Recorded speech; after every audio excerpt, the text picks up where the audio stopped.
So today on Homie Biscuits, we are, my first time I'm gonna pressure can. Um, this is a great book, The Complete Guide of Pressure Canning. Covers all the basics, has recipes, all of that. But basically one of the things that it says is to do kind of a practice run before you dive into deeper or more complicated recipes. So the first one that they suggest doing is green beans. So we went and picked up a bunch of fresh green beans, and now the book, I think in the recipe, calls for 10 pounds to do approximately 9 quarts. I didn't get that many. I think I got like 3.5 pounds. And so I'm estimating we're probably going to be able to do about 3, maybe 4, I think probably 3 quarts. And I'm doing them in quarts because my family eats a lot of green beans. And so just to kind of go over everything, we're gonna cut and trim the green beans, rinse those in the colander, put the quart jars in hot water in the sink. I did go ahead and like thoroughly clean the sink and vinegarize it, and then I've got a pot here that all the lids and rings are gonna go in. And then I've already cleaned my pressure canner. Pressure cooker too. It's one or the other. So, and I think that's it. So, hold on and let me get some of this stuff started. Okay, and going along the same lines of cleanliness, I did go ahead and clean my lid grabber. This has a magnetic end, so you don't have to reach into the hot boiling water to grab your lids and place them. And then we have our jar grabber and our Headspace air bubble tool.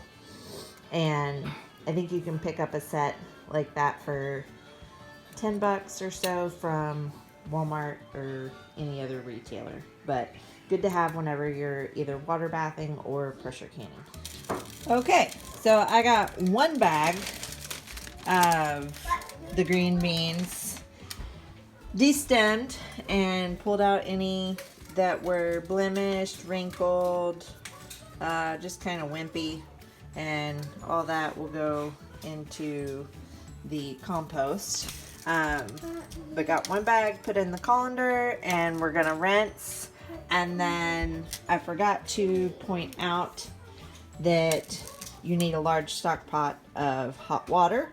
After you get the green beans packed in your jars, you will ladle over the hot water and then seal them with the lids, leaving 1 inch of headspace after you remove all the water or all the air bubbles and everything. So I'm gonna pull out a jar and grab my kitchen shears and go ahead and cut those directly into one of the jars. And see, when Daddy's busy and Mama's trying to do something, what did you do? I don't know. It's my mess. It's your mess? Yes. Did you get cake all over your face? Mm-hmm. Yeah. Mm-hmm. You look cute. Hey, hold on. Hey, we gotta wipe you off first. Okay. Okay, so we're gonna get our warm jars. Been sitting in the sink in warm water. Get those out and start packing in the cut green beans. And once we have our jars filled, we're gonna ladle the hot water over them and then put on the lids, and then we will work on our pressure canner and getting it ready to go. Okay, and one other thing is we are gonna use a half a teaspoon per quart of salt for flavor. Okay, so as you're filling the jars, you're going to want to use a wooden spoon just to kind of tamp them down because you want these tightly packed. And then add a little bit more and tap again and add some more. And tap again. And I like the idea of pressure canning because number one, the food's fresh. You know exactly where it's coming from. Once we have a garden, we'll be doing this with our own garden stuff. I just wanted to kind of get a jump start on the technique and exactly how to do it. So that's why I went ahead and just bought some green beans from the store. But I'm wanting to do this so we can preserve all of our garden goodies. And I'm also going to use them for decorating all the colors. So I've got this, excuse all the garbage and chaos, I'm trying to do this area, but I've got this china cabinet top with the glass doors, and I've figured out that I can fit about 100 jars, 50 behind each door, and I think all the colors and everything of the canned food will be really pretty. So that's my idea. So I've got these packed in about 1 inch of headspace. See on this, it's got a little marker, so you can put that on your rim, and we can probably actually fill it up just a little bit more.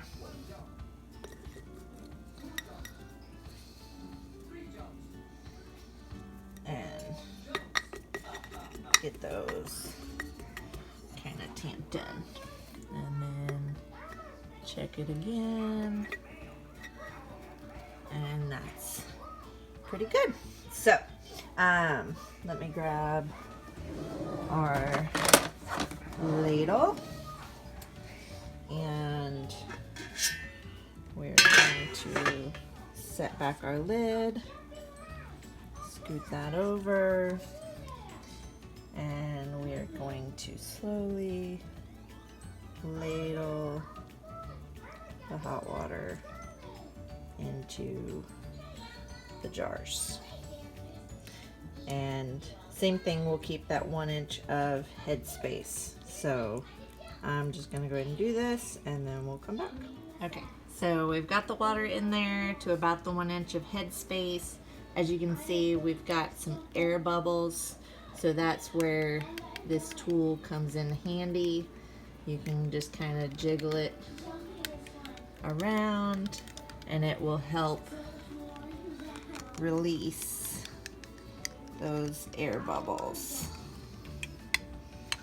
So we're gonna go around and do that throughout, and then we will add more water if needed to bring back that 1 inch of headspace.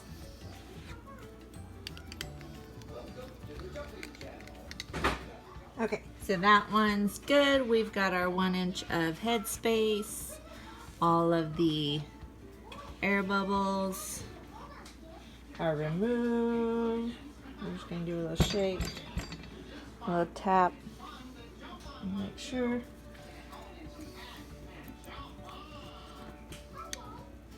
You don't want airs in your jar, so headspace and air bubble removal is vital.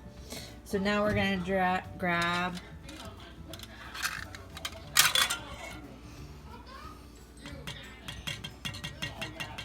one of our lids, and see, this is where the magnetic aspect comes in very handy. And you can touch the outside, you don't want to touch the underside. So we're going to grab one of our rings and put it on there, and that you don't want to do. So oh goodness. Okay, we're gonna leave those out. We'll grab some other ones. That's the downside of trying to do this with one hand. Alright. Okay, so I got that one on. And here we go with our lid. Okay. And then we're going to screw that on just finger tight, which I can't do with one hand because I need to hold the jar. So screw that on, and then we're going to fill up the other ones that we've got. Okay, so we have all 4 of our quarts filled, and it was the perfect amount. So another little tip you can do is have some white vinegar, distilled white vinegar on hand, and use that just a little bit on a towel to wipe the rims and around your jar, just as a extra precaution. So, and the same thing with the lids, which it's hard to do. So yeah, I'm gonna go through and wipe down every jar and lid, and then we're gonna put them in the canner. Okay, so I need to fill up the pressure canner to the lowest mark. That should be 3 quarts.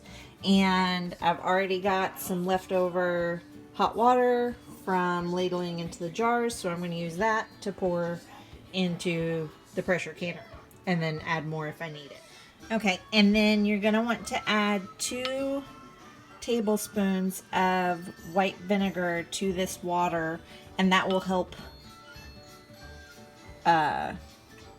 minimize mineral deposits on your jars during the canning process. And I've got some vinegar here, but I can't put it in there because I only have one hand. Okay, so I've got the vinegar added in there. All of our lids are finger tight, so we are gonna put our 4 quarts down in here. I'm just gonna alternate their placements. Okay, and then we're gonna lock our lid on and turn our burner on high and let it vent for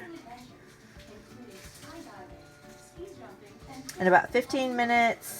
The steam should start coming out, and then we'll let it vent for 10 minutes, and then we'll put our weighted gauge on there, which I've already got this set for the 10 pounds, and we'll get going. Okay, so we locked the lid, we've got the water in there, we've got it on high heat, and we set a timer for 15 minutes. And we've got a steady flow of steam coming out. You can't really see it, but it's there. What you doing, I'm Bear? steam. Stop. I'm steam. So we're gonna put another timer on for 10 minutes and let it vent, and then we will put Sometimes our you just need to fit. jiggler on it. Okay, so now y'all can see all that steam coming out. I did go ahead and reduce the temperature a little bit from high down to about medium high. And we are going to put our weighted jiggler. I've already removed one of the rings. So this is 5, 10, and then I believe 15 pounds. So we want 10 pounds of pressure for 25 minutes. So we're going to put that on, and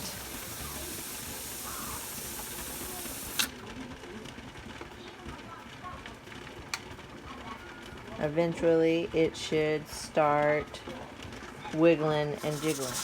Alright, so it's probably been about another 10 minutes or so, but we finally have jiggling. So we are going to set our other timer for 25 minutes of processing time, and I did end up turning it back up to high. So you know, this pressure canning can be kind of scary. You don't want it to explode on you, but we're gonna adjust the dial as needed to keep this thing kind of rocking steady. So we're 5 minutes in, no, 10 minutes in, and still jiggling, and baby just did something. So okay, so our 25-minute timer just went off. We are going to turn off heat and not touch it. So it's got to come back to 0 pressure on its own, and then we can remove the weighted gauge and all that stuff. But right now, just turn off the heat, turn off your timer, and don't touch. Okay, so it's starting to cool down. We're putting a timer on for 30 minutes, and at that point, after 30 minutes, I believe we should be able to remove the vent, and that little doobobber thing should fall down, and we can let it finish resting. Okay, so our 30-minute timer went off, and our locking mechanism is still up, and there's still a little bit of noise and clanking going on. So we're gonna wait for this to go fall back down before we remove our jiggler. Okay, so our locking mechanism just fell down, and I'm gonna grab a towel as to not burn myself and take our jiggler off, and then reference my instructions.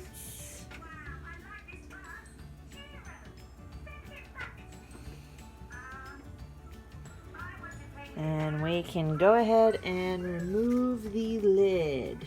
So this is going to take 2 hands, but number one, be very, very careful of hot steam coming out of this thing. So yeah, that's hot. Got my finger just a little bit, but you can see our beans of greens down in there. So I think we're gonna let those, let's see,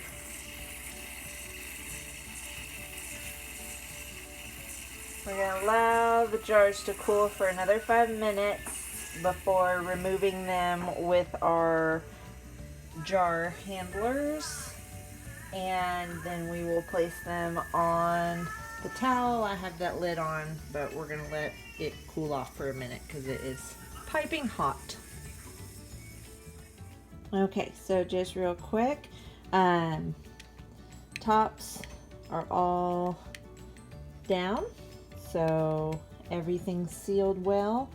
They are still warm, but not so warm I can't go ahead and remove the rings. So whenever you store, you don't want the rings on your jars, and that is that in the event that these become unsealed, if you have the ring left on there, it can prevent this lid from actually popping. So when they go in for storage, you want to remove the rings so it's just the lid and jar. But I am very happy with this, and looking forward to our garden and getting to do more of this, as well as trying out canning some meats. So looking forward to it. I hope you guys enjoyed this. If you have any pointers for a newbie canner as myself, feel free to comment below and let me know. Shalom.